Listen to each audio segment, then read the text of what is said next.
Hello everyone. Today I'll be talking about our project, which is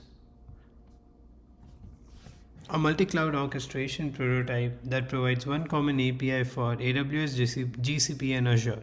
The main problem we address is that each cloud provider has different tooling and workflows, which makes simple infrastructure management more complicated than it should be. We solve that by placing a fast API backend in front of provider specific controllers. The user interacts with one API pattern and the backend translates that request into the correct cloud specific action. First, we show the diagnostics endpoint, which validates whether each configured account is ready and highlights missing configuration. This helps prevent failed provision attempts.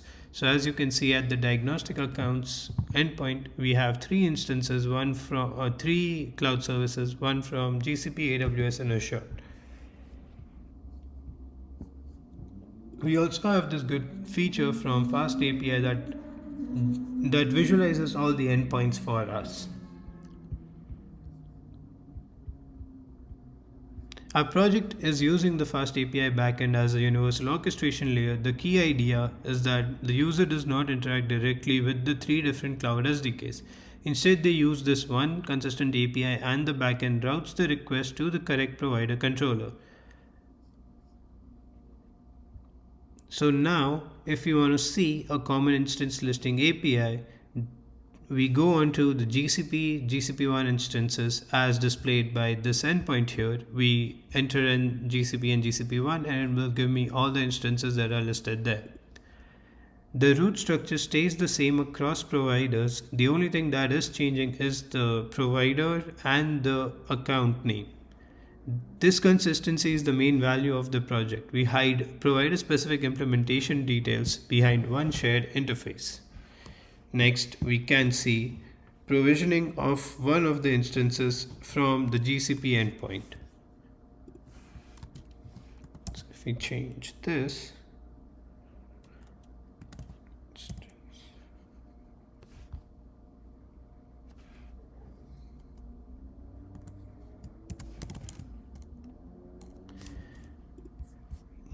let's use the GUI instead.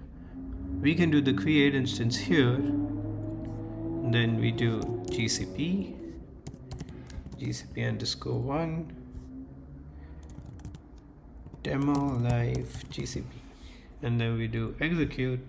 It will take a couple of minutes since a new VM instance gets spin up. It takes a payload injected from the startup script that we've created so that once the instance is up and running, it is exactly matching the requirement of the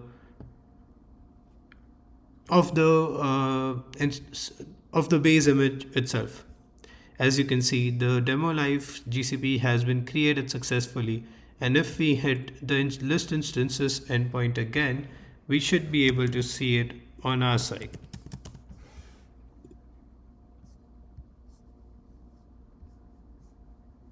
As you can see here, it is running. You may not be able to connect it immediately since the boot up requires some time, but at least the server instance has been set up correctly. If you want to delete the instance as well, we can do the same thing from our delete instance endpoint.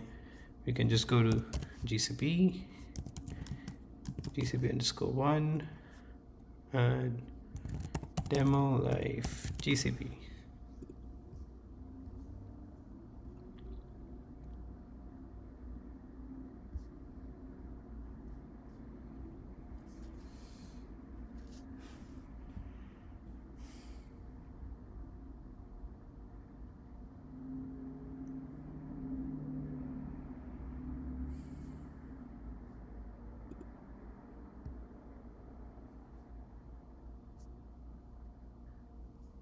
As you can see on the backend as well, the operation has been started to terminate the resource, but it may take some time.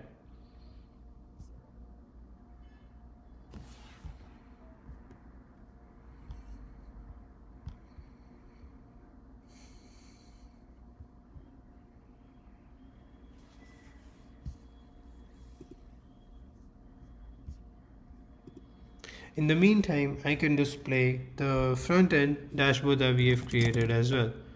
So I'll go into the master dashboard and then I will just This is what it's showing right now. Since we ran up one of the demo instances, we're able to see it here and the other instances as well.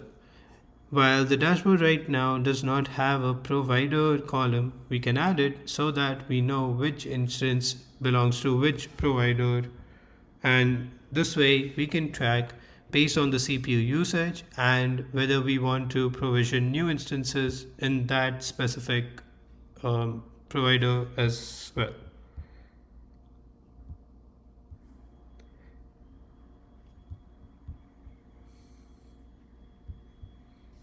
So this is all that we have implemented right now. We're focusing on listing, creating, and deleting the raw instances across the three platforms through one single API interface, and also implementing the autoscale logic so that if any of the instances across the three providers receives a specific traffic, let's say it receives a lot of traffic from somewhere and the threshold crosses above a certain percentage, the the backend will automatically run up a new instance and divide the payload across as well. Thank you.